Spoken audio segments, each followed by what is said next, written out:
So రెండు రాష్ట్రాల్లో అందరి అంచనాలను తలకిందులు చేస్తూ సంచలన ఫలితాలైతే నమోదయ్యాయి. ఒకటి, వెస్ట్ బెంగాల్లో మమతా బెనర్జీని ఓడించి అక్కడ బీజేపీ అధికారం చేపట్టడం ఒకటైతే, రెండవది తమిళనాడులో ద్రావిడ పార్టీలను కాదని టీవీకే విజయ్ పార్టీ ప్రారంభించిన 2 ఏళ్లలోనే దాదాపుగా ముఖ్యమంత్రి అయ్యే స్థాయికి ఎదగటం అనేది ఒక పెను సంచలనంగా మారింది. ముఖ్యంగా దేశం మొత్తం కూడా ఈ 2 రాష్ట్రాల ఫలితాల మీదే ప్రధానంగా దృష్టి కేంద్రీకరించాయి. అందులో తమిళనాడు రాజకీయాల్లో వాస్తవానికి అంటే తమిళనాడు ప్రజల నాడి అనేది ఎవరికి అందలేదు అని చెప్పడానికి ఒక ఉదాహరణ ఏంటంటే, ఏ సర్వే సంస్థ కూడా విజయ్ గెలుస్తాడు అని చెప్పలేదు. పైగా చాలా సంస్థలు ప్రతిపక్ష హోదా కూడా రాదని చెప్పాయి. డిఎంకే పార్టీ అంటే ఇప్పటి వరకు అధికారంలో ఉన్నటువంటి డిఎంకే పార్టీ మరొకసారి చరిత్ర సృష్టించబోతుంది. తమిళనాడులో ఉన్నటువంటి ఆ వారసత్వాన్ని మరొకసారి బ్రేక్ చేయబోతుంది. అంటే తమిళనాడులో ఒక వారసత్వం ఉంది ఏంటంటే, ప్రతి 5 సంవత్సరాలకి 100% ప్రభుత్వాన్ని మారుస్తారు, అందులో డౌటే లేదు. ఇప్పటి వరకు డిఎంకే 6 సార్లు అధికారంలో ఉంటే ఏఐడిఎంకే 7 సార్లు అధికారంలో ఉంది. సో కరుణానిధి జయలలిత దగ్గర నుంచి చాలామందికి తెలిసిన రాజకీయమైన అనుకోండి. బట్ ఈసారి స్టాలిన్ మరొకసారి ముఖ్యమంత్రి కాబోతున్నాడని చెప్పి సర్వే సంస్థలు చెప్పినప్పటికీ కూడా, విజయ్ని ఎవరు పట్టించుకోనప్పటికీ కూడా ఫలితాలలో మాత్రం పెను ప్రభంజనం సృష్టించాడంటే తమిళనాడు ఓటర్ నాడిని విజయ్ పట్టుకున్నంతగా మరెవరూ పట్టుకోలేదనేది అర్థమవుతుంది. మొత్తంగా తమిళనాడుకు సినీ రంగానికి ఒక విడదీయరాని అనుబంధం ఉంది. అంటే తమిళ రాజకీయాలకు సినిమాకి ఒక విడదీయరాని అనుబంధం ఉంది. ఎందుకంటే మనం చూసుకున్నటువంటి రామచంద్రన్ కావచ్చు, జయలలిత కావచ్చు, లేదా కరుణానిధి కావచ్చు, వీళ్ళందరూ కూడా గతంలో సినీ ఫీల్డ్ నుంచి తర్వాత రాజకీయాల్లోకి వచ్చి స్థిరపడిన వాళ్ళే. సో అదేవిధంగా ఇప్పుడు విజయ్ కూడా సినీ ఫీల్డ్ నుంచి రాజకీయాల్లోకి వచ్చారంటే తమిళనాడు ప్రజలు ఒకటి స్పష్టంగా అర్థమవుతుంది తమిళనాడు ప్రజల దగ్గర నుంచి. అయితే సరే, ఈ మధ్యలో 2-3 పార్టీలు పెట్టే ప్రయత్నం చేశారు, ఇప్పటికీ పెట్టారు, బట్ ఎఫెక్టివ్ చూపించలేదు అనుకుంటే అది వేరే విషయం. గతంలో రజనీకాంత్ కూడా పార్టీ పెడుతున్నారనే ఊహాగానాలు వచ్చినప్పటికీ కూడా తర్వాత రజనీకాంత్ ఆ దశగా అడుగులు వేయలేదు. వాస్తవానికి చాలామంది అభిమానులు రజనీకాంత్ పార్టీ పెట్టాలని చెప్పారు. మేబీ రజనీకాంత్ పార్టీ పెట్టి ఉంటే బహుశా ఇలాంటి ఫలితాలు వచ్చేవేమో అని చెప్పి ఇప్పుడు చాలామంది అనుకుంటున్నారు. ఎందుకంటే రజనీకాంత్ గారు కూడా మంచి స్టార్డమ్ ఉన్న వ్యక్తి. ముఖ్యంగా తమిళనాడు ప్రజలు రజనీకాంత్ని దేవుడిగా భావిస్తారు. నైతిక విలువలు ఉన్నటువంటి వ్యక్తి, వివాద రహితుడుగా ఉంటాం. అలాగే ప్రజలకు ఏదో ఒకటి చేయాలనే ఆలోచన తపన ఉన్నటువంటి వ్యక్తి. సో ఇప్పుడు చాలామంది అనుకుంటున్నారు బహుశా రజనీకాంత్ కన్నా గతంలో పార్టీని పెట్టి ఉంటే ఈ పార్టీకైనా సీఎం అయ్యేవాడేమోనని చెప్పి చాలామంది అనుకుంటున్నటువంటి పరిస్థితి. ఏదేమైనా మొత్తంగా విజయ్ అయితే 108 స్థానాలతో అతిపెద్ద పార్టీగా అయితే అవతరించారు. బట్ ఇంకా అంటే మ్యాజిక్ ఫిగర్కు మరొక 10 సీట్లు కావాలి. మరి ఆ 10 సీట్లు ఎలా తీసుకుంటారు? డిఎంకే, ఏఐడిఎంకే నుంచి ఎట్టి పరిస్థితుల్లో తీసుకునే అవకాశం లేదు. బీజేపీని కూడా సూటిగానే విమర్శించినటువంటి పరిస్థితి. ఇకపోతే కాంగ్రెస్ పార్టీతో పాటు చిన్న చిన్న పార్టీల నుంచి కూడా కొన్ని సీట్లు ఉన్నాయి. బహుశా వారిని ఏమైనా కలుపుకుని ప్రభుత్వాన్ని ఏర్పాటు చేస్తాడా, లేదా అన్నా డిఎంకే నుంచి ఏమైనా సపోర్ట్ తీసుకుంటారా అనేది ప్రస్తుతానికి క్లారిటీ లేదు. లేదా ఎవరి నుంచైనా బయట నుంచి మద్దతు తీసుకుని ప్రభుత్వాన్ని ఏర్పాటు చేస్తారా అనేది మొత్తానికి తెలియదు. కానీ దాని మీద చర్చలు నడుస్తున్నాయి. అయితే ఇప్పుడు విజయం వెనక ఖచ్చితంగా ఆయన కృషి ఉంది. ఆయన మాటల ద్వారా ప్రజల్ని ఆకట్టుకున్నాడు, ఒక నమ్మకాన్ని కలిగించాడు. ఒక యువ నాయకుడిగా నేను మీ జీవితాలను బాగు చేస్తానని చెప్పి ఆయన ఒక నమ్మకం కలిగించాడు. ఇక్కడ ప్రధానంగా విజయ్ గెలవడానికి 2 ఫ్యాక్టర్స్ బాగా ఉపయోగపడ్డాయి. ఒకటి, సినీ ఫీల్డ్ నుంచి యువత క్రేజ్తో ఆయన రాజకీయ అరంగేట్రం చేయడంతో యువత, మహిళ ప్రధానంగా విజయ్ వెంట నిలబడ్డారు. అది ప్రధానమైనది. రెండోది వచ్చేసి ఆయన ఇచ్చినటువంటి హామీలు. దాదాపుగా 50 సంవత్సరాల నుంచి ఏలుతున్నటువంటి ద్రావిడ పార్టీలను కాదని ఈరోజు టీవీకే పార్టీ విజయం సాధించింది అంటే ప్రధానంగా విజయ్ ఇచ్చినటువంటి హామీలు. సో ఇప్పుడు ప్రధానంగా చర్చ దీని మీద నడుస్తుంది. సో ఓకే, ఇవాళ రేపు ముఖ్యమంత్రి పగ్గాలు చేపడతాడు, ఓకే.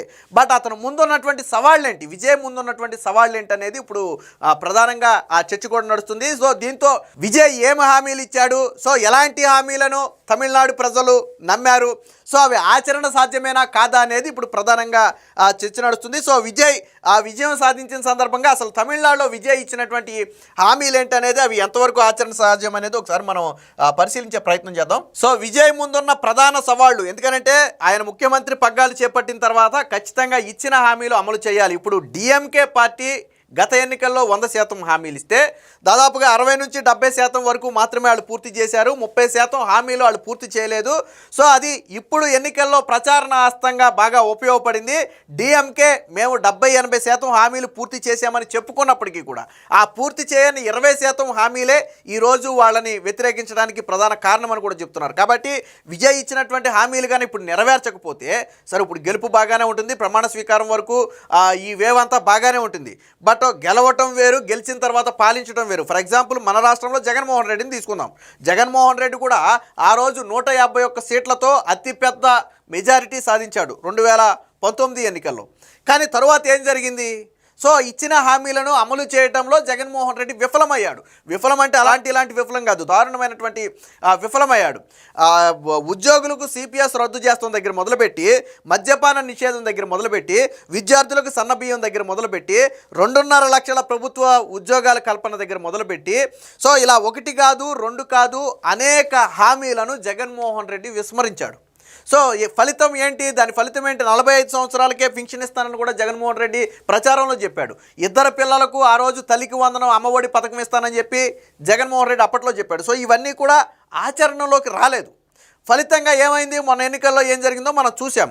కాబట్టి ఇప్పుడు విజయ్ కూడా ఏంటంటే తను ఇచ్చిన హామీలు నెరవేర్చుకోవాల్సిన బాధ్యత ఉంటుంది. సో ఇంత విజయం సాధించినప్పటికీ కూడా హామీలు నెరవేర్చుకోకపోతే వచ్చే ఎన్నికల్లో ప్రజలు ఆదరించే పరిస్థితి ఉండదు. సో ఏం హామీలు ఇచ్చాడనేది ఒకసారి మనం ఇక్కడ పరిశీలిద్దాం. ప్రధానమైనటువంటి హామీ, ఇప్పుడు కష్టతరంగా భావిస్తున్నటువంటి కీలకమైనటువంటి హామీ ఏంటంటే మహిళలకు నెలకు 2,500 రూపాయల ఆర్థిక సహాయం తమిళనాడులోని ప్రతి మహిళకు. మరి దానికి ఏమన్నా కటాఫుల్లాగా ఏమైనా పెడతారేమో, మరి వైట్ రేషన్ కార్డు అనో లేకపోతే ఏజ్ కానీ అలాంటిది ఏమైనా పెడతారేమో మనకు తెలియదు. కానీ తమిళనాడులో ఉన్నటువంటి మహిళలకు నెలకు 2,500 రూపాయల ఆర్థిక సహాయం చేస్తానని చెప్పి హామీ ఇచ్చారు. సో ఇదొక భారీ ఆర్థిక వ్యయంతో కూడుకున్నటువంటి హామీ. ఇకపోతే వధువుకు, అంటే కొత్తగా పెళ్లి చేసుకుంటే ఎవరైనా సరే ఆ వధువుకి 8 గ్రాముల బంగారము, ఒక పట్టు చీర ఇస్తానని చెప్పారు. సో ఇది కూడా 8 గ్రాముల బంగారం అంటే ఈ రోజుల్లో ఆషామాషి వ్యవహారం కాదు, అంటే నాకు తెలిసి కాసు బంగారం అనుకుంటా.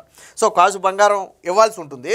ఇకపోతే నిరుద్యోగ గ్రాడ్యుయేట్లకు నెలకు 4,000. సో 29 సంవత్సరాలు ఏదో పెట్టినట్టుగా ఉన్నారు. 29 సంవత్సరాలు దాటి ఉద్యోగం లేని ప్రతి వ్యక్తికి కూడా, చదువుకుని ఉద్యోగం లేని ప్రతి వ్యక్తికి కూడా నిరుద్యోగ భృతి ఇస్తానని చెప్పారు. ఇది 4,000. సో ఇదొక భారీ హామీగా మారిపోతుంది. సో నిరుద్యోగుల సంఖ్య కొంచెం ఎక్కువగానే ఉన్నట్టుగా తమిళనాడులో చెప్తున్నారు. సో ఇదొక పెద్ద హామీ. సో దీనికి కూడా బడ్జెట్లో కీలక కేటాయింపులు చేస్తేనే కానీ నెరవేర్చలేని హామీ. ఇక వృద్ధులు దివ్యాంగులకు నెలకు 3,000 రూపాయలు ఇస్తున్నారు. సో ఇది జరుగుతున్నదే కాబట్టి పెద్దగా ఇబ్బంది ఉండదు.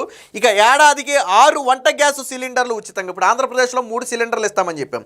సో అది ఇప్పుడు తమిళనాడులో విజయ్ ఏం చేశాడు? మహిళల ఓట్లను ఆకర్షించడానికి 6 సిలిండర్లు ఇస్తామని చెప్పి ఎన్నికల్లో విజయ్ అయితే హామీ ఇవ్వడం జరిగింది. సో ఇదొక కీలక హామీ. అంటే ప్రతి 2 నెలలకు ఒక సిలిండర్ ఖచ్చితంగా మహిళలకు, ఆ కుటుంబానికి ఉచితంగా ఇవ్వాల్సి ఉంటుంది. సో ఇది కూడా కొంచెం కష్టతరమైంది, అంత ఈజీగా అయ్యేది కాదు.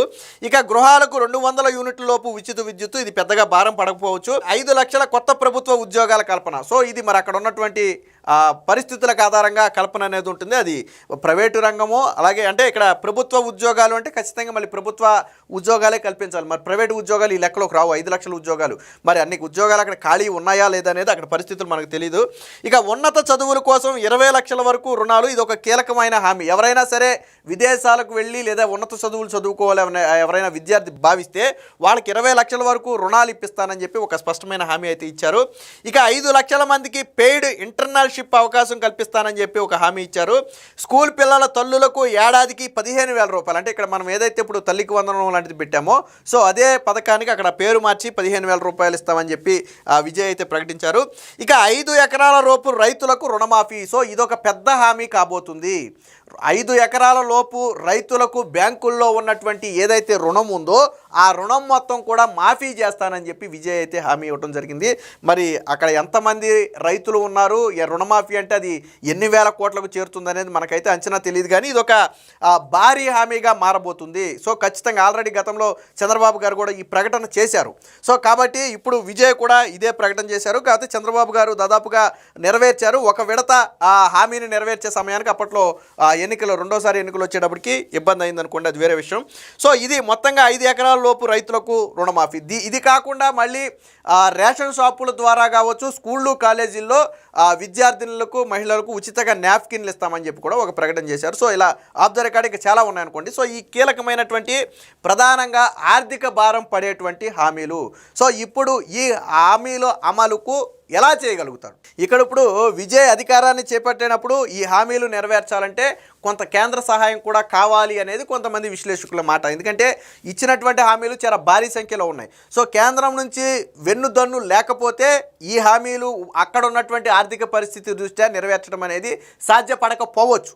ఒకవేళ ఇదే జరిగితే అభివృద్ధి అనేది పూర్తిగా పోయి వీటికే మొత్తం నిధులన్నీ కూడా కట్ చేయాల్సిన పరిస్థితి వస్తుంది. కాబట్టి మరి ఆ కోణంలో ఏదైనా బీజేపీ మద్దతు కోసం ఏదైనా అన్నా డిఎంకేతో ఆల్రెడీ బీజేపీ అలయన్స్లో ఉంది.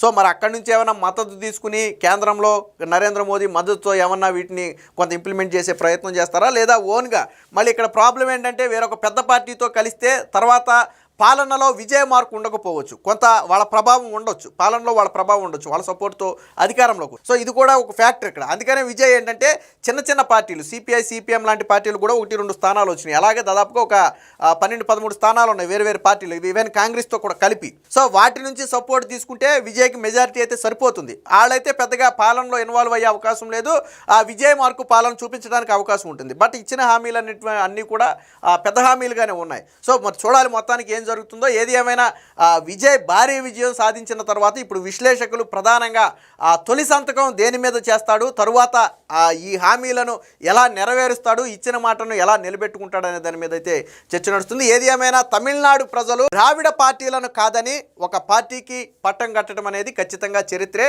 ఎందుకంటే ఈ ద్రావిడ పార్టీలకు ఒక సంస్కృతి చరిత్ర ఉంది. వాళ్ళు తమిళ భాష పరిరక్షకులుగా ఉన్నారు, అలాగే ఆ రాష్ట్ర పరిరక్షకులుగా ఉన్నారు, అలాగే ఉత్తరాంధ్ర ఆధిపత్యాన్ని వ్యతిరేకించడంలో డిఎంకే కావచ్చు, అన్నా డిఎంకే కావచ్చు మొదటి నుంచి కూడా దూకుడుగానే వ్యవహరిస్తున్నాయి. మరి విజయ్ ఎలా వ్యవహరిస్తాడనేది ముందు తెలుస్తుంది. సో ఇవన్నీ కూడా తమిళ ప్రజలు వాళ్ళకి నచ్చింది, తమిళ ప్రజలకు కావాల్సింది. అందుకే చూడండి, హిందీ లాంటి భాషను అక్కడ రుద్దే ప్రయత్నం చేస్తే వాళ్ళు ఊరుకోరు. సో ఇది మరి విజయ్ దీన్ని అంటే నేను ద్రావిడ రాజకీయాలు చెయ్యను అని చెప్పి ఒక మాట చెప్పి ఆయన రాజకీయాల్లోకి అయితే వచ్చాడు. సో ప్రజలు కూడా యాక్సెప్ట్ చేశారు. మరి అది ఎంతవరకు సాధ్యమవుతుంది, ఏం చేస్తాడు, ద్రావిడ రాజకీయాలు చెయ్యను అంటే దాని అర్థం ఏంటనేది ప్రస్తుతానికి తెలియనప్పటికీ కూడా ఏది ఏమైనా దశాబ్దాలుగా ఏలుతున్నటువంటి ద్రావిడ పార్టీలను కాదని విజయం సాధించడం అనేది ఖచ్చితంగా సంచలనమే అని చెప్పుకోవచ్చు.